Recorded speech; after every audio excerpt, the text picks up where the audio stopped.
जिसे महाराजा दौलत राव सिंधिया ने 1810 में अपनी राजधानी बनाया था।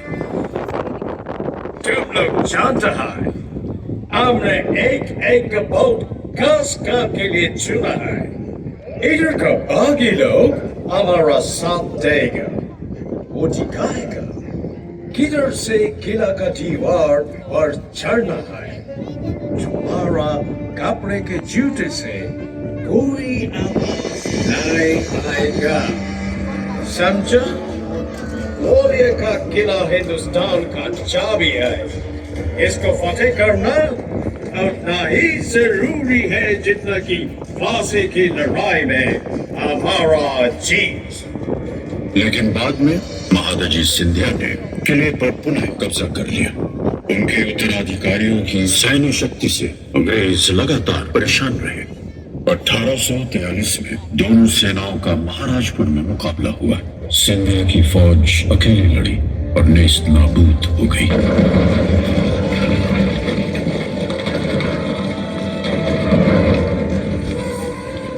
प्रगतिवादी मराठा साम्राज्य में नारी सशक्तिकरण की अद्भुत परंपरा थी, जिसमें लड़कियों को शस्त्र और शास्त्र दोनों की शिक्षा दी जाती थी। उन्हें राजनीति और युद्ध कला का ज्ञान दिया जाता था। इस परंपरा का अद्भुत उदाहरण थी सिंधिया परिवार की महारानी वीरांगना बैजाबाई सिंधिया। तलवारबाजी में निपुण वे बैंकर रानी के नाम से प्रसिद्ध थी।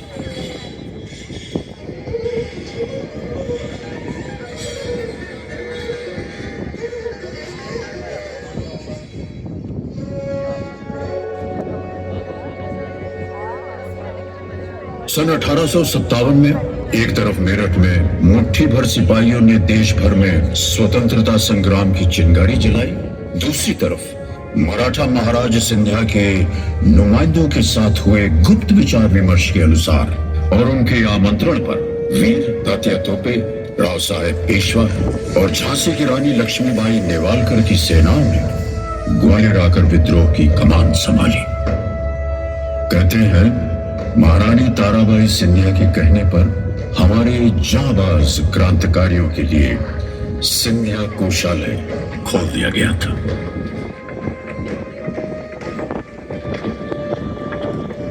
अब अंग्रेजों से खुला युद्ध करना सिंधिया, जिसे अंग्रेज अभी भी शक की निगाह से देखते थे, उनके लिए आत्महत्या के समान था।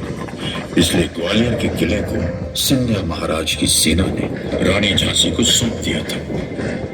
लेकिन जब अंग्रेज शक्ति भारी पड़ रही थी, तब सिंधिया के नुमाइंदों ने रानी को ग्वालियर से सुरक्षित निकलने की सलाह दी। अंग्रेजी सेनाएं लगातार पीछा करती रही और झांसी की रानी लक्ष्मीबाई नेवालकर ने आखिरी दम तक युद्ध करने की ठानी थी। अंग्रेजी सेनाएं लगातार पीछा करती रही। रानी के घोड़े ने जान दे दी। रानी बुरी तरह जख्मी हुई और वीर गति को प्राप्त हुई।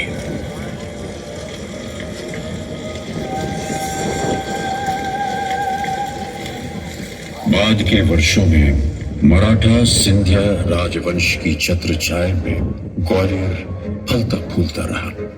उसके बाद ग्वालियर सिंधिया रियासत में कला, संगीत कला नई ऊंचाइयों को छूने लगी। आधुनिक ग्वालियर के जन्मदाता माधवराव सिंधिया प्रथम थे, जिन्होंने ग्वालियर की प्राचीन परंपरा और हिंदवी स्वराज्य के मूल्यों को आगे बढ़ाया। उन्होंने स्कूल खोले, ग्वालियर का वाणिज्यिक और औद्योगिक विकास किया, फूलों के बाग बनवाए, जो आज भी ग्वालियर को सुशोभित करते हैं। आज ग्वालियर में कई महत्वपूर्ण विकास परियोजनाएं महाराजा माधवराव प्रथम की देन है, जैसे लाइट रेलवे, ग्वालियर चमड़ा कारखाना आदि। तो इस तरह ग्वालियर की महान यात्रा भारत की आजादी के साथ जारी रही। ग्वालियर आज भी कला, सभ्यता और धर्म का एक केंद्र है। यह शहर जीवित है यहाँ बसे लोगों के कारण, यहाँ की जैव विविधता के कारण, प्रकृति के कारण और इस शहर को देखने आने वाले अनेक पर्यटकों के कारण। यानी आपके कारण भारत के दिल में बसा ये पर्वत आपको प्रणाम करता है।